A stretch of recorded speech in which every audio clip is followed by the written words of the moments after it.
Welcome back to FSU Headlines. I'm Dennis Schnitker. And I'm Vanessa Nguyen. J.R. Martinez has become a household name since he won Dancing with the Stars in 2011. Before that, he had established himself as one of the most unique and perhaps most unlikely soap opera actors in television history. And before that, J.R. Martinez was a U.S. Army soldier. There doesn't seem to be much he can't do. It was while Martinez was serving in Iraq, he suffered severe burns over 40% of his body when his Humvee hit an improvised explosive device. But there may be a few things that you didn't know about J.R. Martinez. Like, he attended Florida State University's Entrepreneurial Bootcamp for veterans with disabilities the very first year it was offered, before he was famous. I sat down with J.R. recently to ask him if Florida State played a role in his success. I'm here with none other than the multi-talented Mr. J.R. Martinez. Hello and welcome back to Florida State University. It's great to be back here. I feel like a Seminole. Well, in a way, I guess I am. You know, you were actually here in 2008. You completed the EBV program then, and you're coming back this year to deliver the keynote address. So can you tell me, I mean, you've set the bar pretty high for the participants as far as what you've done in that short amount of time.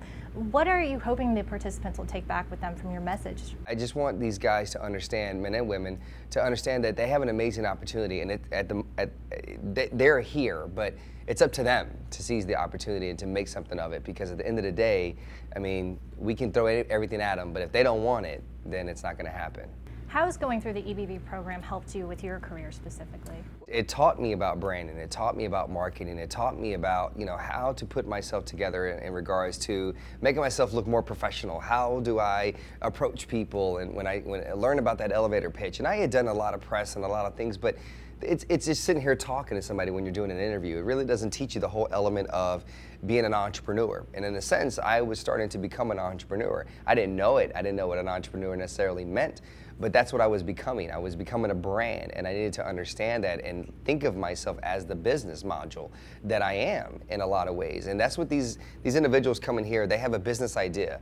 Because of whatever, 6 months in the military or 30 years in the military, they never were taught how to kind of take that idea and turn it into a business. This EBV program teaches them how to unfold the ideas and actually turn it into something that provides an amazing opportunity for them to make a living for themselves and also do something they enjoy. Now, tell me on a more personal level, can you tell me 3 things that people may not know about you? Favorite food, of course, is Italian. I mean, my mom, being raised by a single mom, she worked in an Italian restaurant when I was a kid, and so she couldn't afford, daycare, so she would take me to work, and I would play in a big banquet hall by myself, and she would make me, a big bowl of spaghetti or bring me a pizza, and so Italian food has always been my love, and when I have a good Italian dish, it reminds me of when I was a child. Another thing is that, sometimes I get annoyed easily. Like, there's kind of basic things that sometimes kind of get under my skin. I can already see myself being that old man sitting on the front porch and complaining about everything. I have my moments. I'm a positive guy and I'm upbeat, but there are moments where I'm just like, what are they thinking, or what are they thinking? And I'm not, honestly, even though I was on a reality show, Dancing with the Stars, I'm not really a big reality fan. No, I'm really not. I mean, I'm a fan of dancing because it's a positive show, and you see progression, positive progression.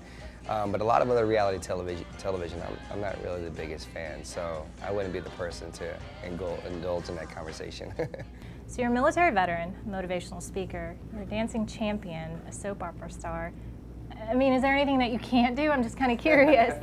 I think what it is, it just shows that when you commit to something and when you put your mind to it, you can actually do it. And majority of those things, actually all of those things, I never thought that I would actually do in my life. They were never a part of my plan, my goal, my dreams.